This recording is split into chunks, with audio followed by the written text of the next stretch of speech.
For the last few weeks, we've been talking about phrases that were really normal for us to say when someone's hurting or in pain or just depressed, that we have really good intentions for, but don't really come across that helpful.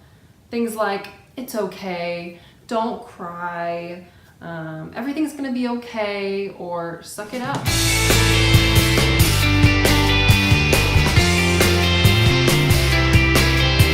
These phrases, while completely well-meaning, don't really have the desired effect on somebody who's actually in pain. So take a look at the last 2 weeks worth of videos to kind of get some ideas of ways to rephrase what you're trying to say when you really want to help somebody who's hurting. And today we're going to go over 2 more. God will never give you more than you can handle.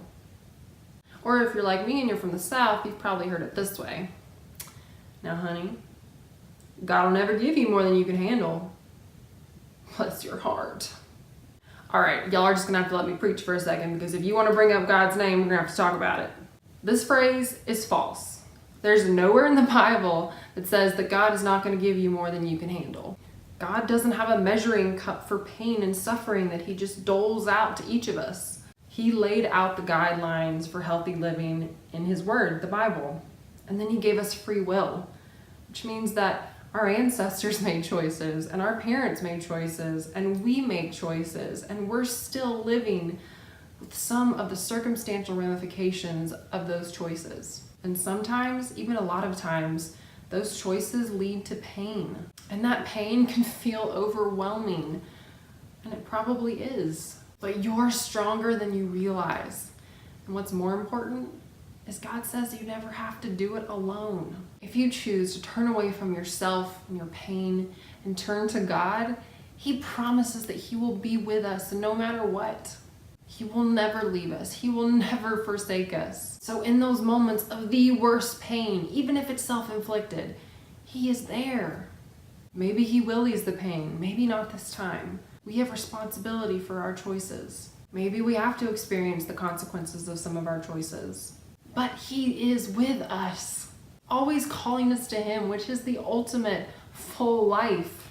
That's why he sent Jesus Christ, a perfect, spotless man who gave himself up for our wrongdoings, our bad choices, our mess-ups, so that we could be with him, and so we wouldn't have to be in pain forever. Listen, you and I, we deserve pain. We have it a lot better off than what we would have if we got what we deserved. No matter how amazing we think we are. And if you believe in Jesus, he says you probably will suffer in this world. But he says, not alone. No amount of suffering can take him away, or what he's promised us, which is eternal life with him, free of pain and full of every good thing. I'll quote Jesus himself to make my point. He says, in this world you will have trouble, but take heart.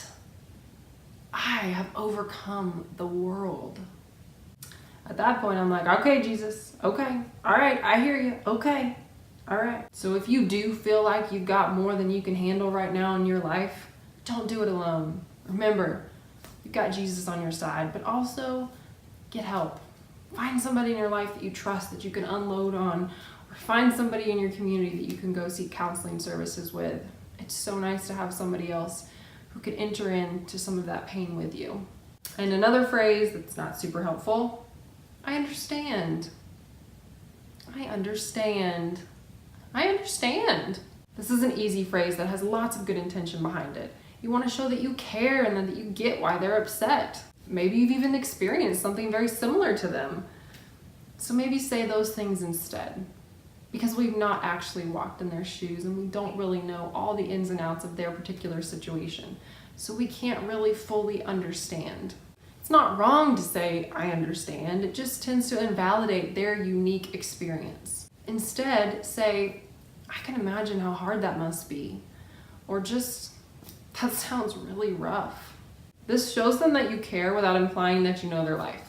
I've even had good friends that really know me well say something like, I understand. And I want to be like, no, you don't. You don't know me. But they really mean good and well by it. We just have to be aware that there's some other ways to say these things. What are some phrases or things that people say to you that don't really make you feel better? Or what are some things that people have said to you that have been really powerful and helpful in your time of need? I'd love to know. So leave them in the comment section below or send me a message. And join me next week on This Full Life with Kelly.